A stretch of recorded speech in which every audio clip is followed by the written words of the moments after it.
Okay, in this video, I'm going to give you an explanation of what are the different team members that you can have on your team.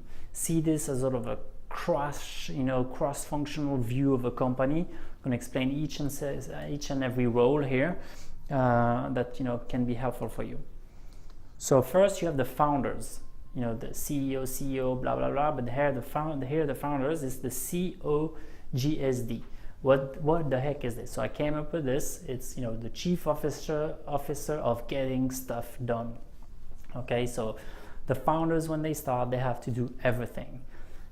As you found your company, try to, as soon as possible, get yourself some advisors.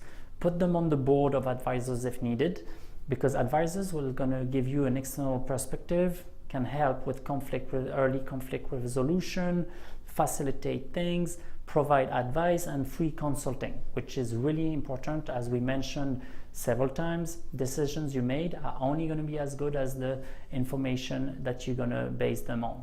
So investors are part of the team, right? They're going to provide the capital basically to help you launch your startup. The chairman of the board is going to be an appointed person, by the investors and by the board, for him to manage the whole board of directors and different partners and advisors and so on. Then you're going to have the CEO, so the Chief Executive Officer. So his job is really going to be to have to execute on the strategy that the board has decided and that the investors have approved. Then you have the numerous cross-functional C-levels, which you're going to have the Chief Sales Officer, so responsible for driving revenue, growth, etc. The Chief Marketing Officer, responsible generally to work with, working with the CSO and the CEO and other people to define the strategy, the business strategy, the marketing strategies, to be able to attract new leads, new customers, grow, and so on. You have the COO, the Chief Operating Officer, who's going to be coordinating the operations, the activities, ensuring we deliver on the business model, we deliver the products on time, we fill in the inventories, and so on and so on. You're going to have the CTO, the Chief Technological Officer, who's going to be responsible for the technology. It could be hardware, software. And most often, in this day and age, it's often very linked to software.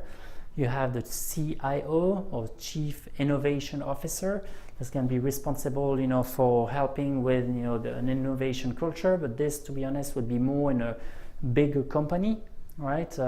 Corporation. CFO, Chief Financial Officer. You have, the CAO, Chief Accounting Officer. You have HR, so the CFO, would be in charge of making sure, the company is delivering on the financial results of the company, will, lead the budgeting process, sometimes even the funding process, and so on. And HR, head of HR, CHRO, if you will, Chief Human Resources Officer, will be in charge of, sourcing talented employees, creating a culture of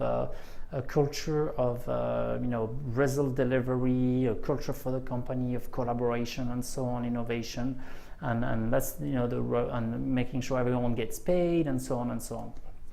Then you have all the employees that are going to be there to have a specific role and tasks, and you're going to have to manage those employees. And you can also have contractors, external employees that come here for a specific mission, for a specific amount of time, or for a specific skill that you need, that you don't necessarily need on the long run. So that's a little view of the organizational structure of a company and the different players that will play a role in your company.